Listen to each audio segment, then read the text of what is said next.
Right, problem 13. If f of x equals 1 over the square root of x and g of x equals 1 minus x squared, find f of g of x and g of f of x. So first of all, to find part A, finding f of g of x, we're going to go ahead in here.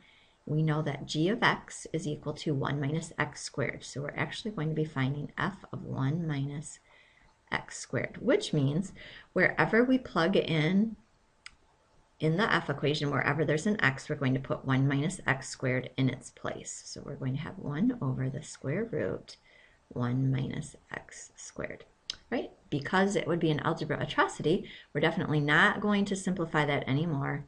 So that would be my answer. All right, for part B, we're going to find g of f of x. Okay, the first thing again, we know what f of x is, so I'm going to go ahead and plug that in. I'm going to get g over 1 and then the square root of x. And then when I do that, we'll go into the g equation. Wherever I see an x, I'm going to put a square root of 1 over the square root of x. So I'm going to put 1 minus, instead of x, we'll have 1 over the square root of x, and we'll square it. And then when I do this, I can go ahead and square both the numerator and the denominator. So I'll get 1 over the square root of x, when I square it, is going to equal x. So my answer is going to be 1 minus 1 over x.